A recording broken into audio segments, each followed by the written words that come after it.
Beyond Nationalism, but Not Without It, by Ashanti Alston.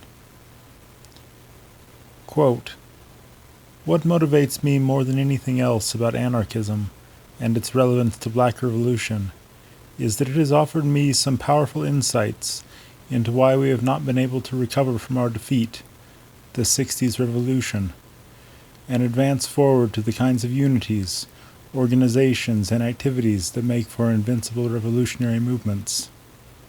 Anarchist Panther, Volume 1, Number 1. Quote, "We have been taught either to ignore our differences or to view them as causes for separation and suspicion, rather than as forces for change. Without community, there is no liberation, only the most vulnerable and temporary armistice between an individual and her oppressor, and her oppression. But community must not mean a shedding of our differences, nor the pathetic pretense that these differences do not exist." Audre Lorde. This great Audre Lorde quote, taken from Arsenal No. 4, page 4, introduces their discussion on the same theme. As a black anarchist, tired of primarily white anarchists just dismissing nationalism, I truly appreciate Arsenal and Onward taking this on as two of the newest newspaper mags on the scene. There are all kinds of nationalisms, and there are all kinds of reactions to nationalism. Personally, I have moved through and grown within some of the black nationalisms specific to the black community. Black nationalism saved my life, in a sense. As a teenager in the 1960s, it jarred my conscious acceptance of Americanism, dogging my peoples, and helped me see the larger picture. I am a 60s child. There was Malcolm, there was H. Rap Brown, and Stokely Carmichael of the Black Power movement. And then there was the Black Panther Party. All were nationalists. All represent an evolution of nationalism within the black community.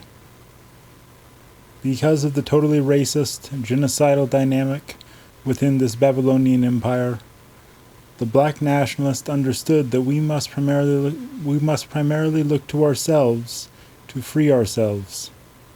And none of these thinkers felt it was necessary to check in with the white man, from the ruler to the revolutionary, to see if it was okay. It was about our survival as a people, not as that mythical working class or that equally mythical citizen. For me, as this teenager who had just witnessed the 60s rebellion in my own thoroughly racist hometown, nationalism was a lifesaver. We must love each other. Black is beautiful. We must control our own communities. As an anarchist, searching for some good anarchist shit from the 60s to hold up and show proof that the anarchists were better on the position of nationalism than the Marxists and Leninists, I found hardly anything. I found some positive stuff from a libertarian publication, but to my surprise, they represented the anarcho-capitalist tendency. Yet, I found them to be on point and consistent on respecting nationalism and national liberation. The libertarian form of the late 60s and early 70s, Karl Hess, Joseph Pedin, and Marian Rothbard. They at least understood that black people's nationalist struggle was a struggle against the state, the Babylonian state. They also looked at what the nationalist groups were doing in their actual grassroots practice, like creating concrete defenses against repression and alternatives to survival institutions. Thus, they liked what the Panthers were doing on the ground through their programs and supported that kind of nationalism as being compatible with the anarchism on the ground. Paul Goodman, made similar observations of the early civil rights movement groups. But it was understood that these groups were dealing with issues of survival against genocide, and that these groups were developing their own analyses and programs to rally their communities. The libertarians of LF were, interestingly enough, critical of the Panthers when the party turned toward Marxism and other authoritarian ideologies, because in their on-the-ground practice, the survival programs were no longer spontaneous responses to specific oppressions, but were increasingly kept under the tight control of the party.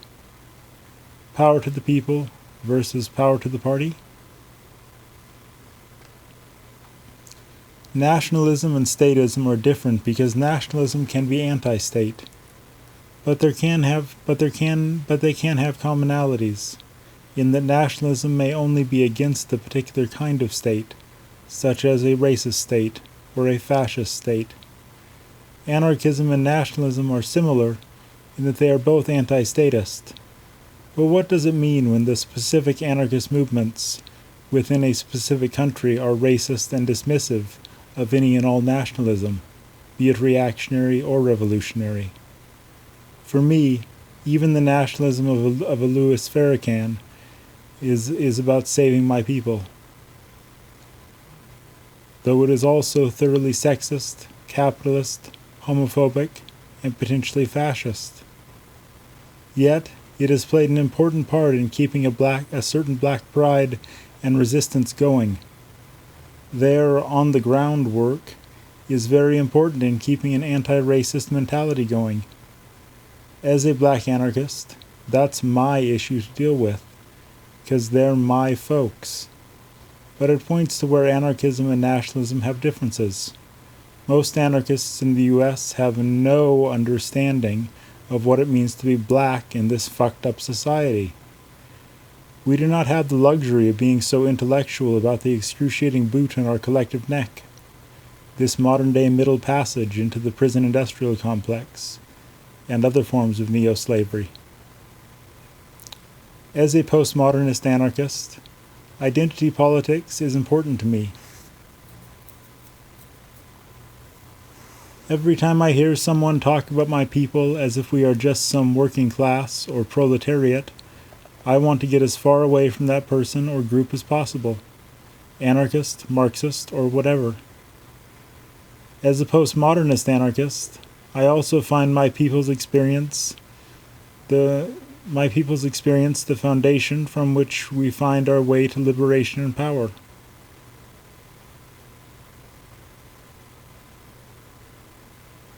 That's what I get from being the insurrection of subjugated knowledges. My nationalism gave me that kind of pride because it was such a rejection of white thinking, or at least a decentering.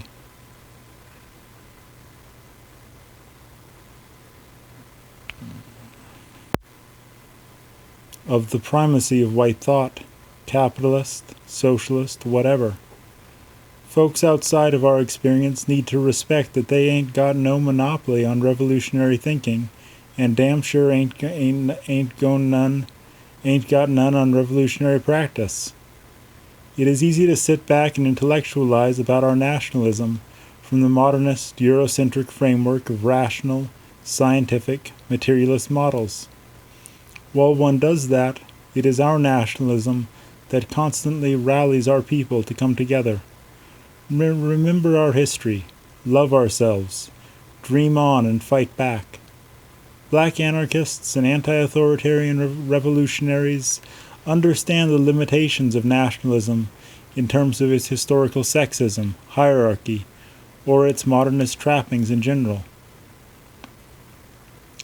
But we also recognize anarchism's modernist trappings in the form of American racist class privilege when it comes to people of color.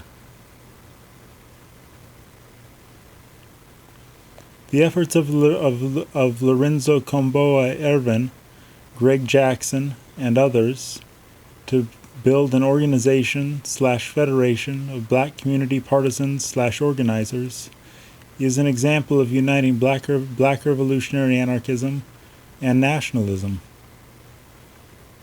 The Black Fist organization and publication, even if called generally a people of color or third world anti-authoritarian organization, understood the necessity to be grounded in the experiences of black and brown communities.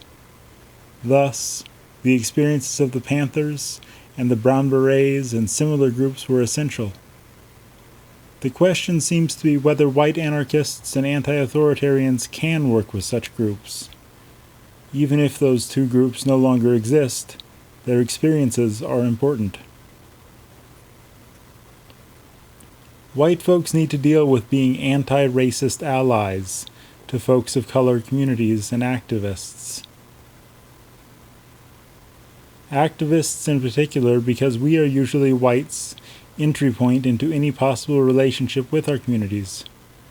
Anarchist theory and practice cannot take the form of a mere adherence to the Founding Fathers and canonical practices, such as Kropotkin, Bakunin, and the Spanish Civil War. Tired of hearing it. Anarchism here, in Babylon, must reflect our unique problems and possibilities for struggle. Our struggles are not just against capitalism. Too simple. Our struggles are not just against racism.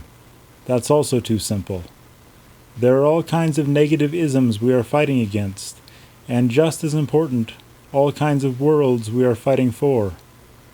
That's why the whole idea and practice of convergences and spokes councils are so important to activists in general to learn from and enhance, because they are about making space for all voices to be heard and factored into the decision making, so that whatever activities come forth from it prefigures the kind of new world we truly want. I end this by advising white anarchists, deal with being the best anti-racist allies you can. We need you, and you need us, but we will do this shit without you. To my folks of color, come envision. Envision a world of worlds within our world where there's principled coexistence within the wonderful diversity of the black community.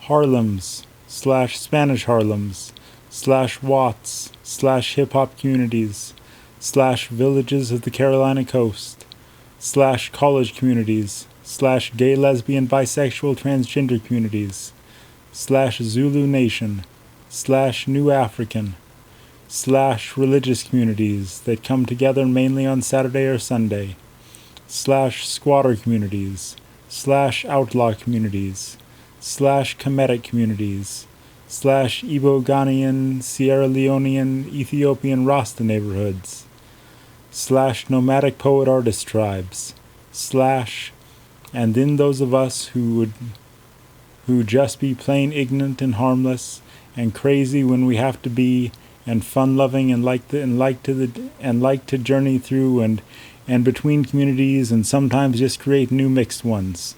What if and how? Ella Baker said we can do it if we can trust ourselves and get away from leadership-led revolution. Kwesi Balagoon said we can do it if we willing to create a chaos that will shut this mother down. Andre Lord said we can do it if we learn to love and respect our beautiful diversity and reject the tools of our oppressors. Harriet Tubman said, "Ain't a better way to live than at war for a righteous cause."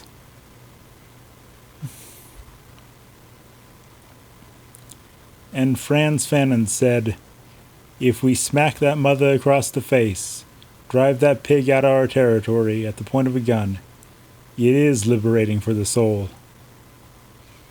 Through the imagination, all is possible.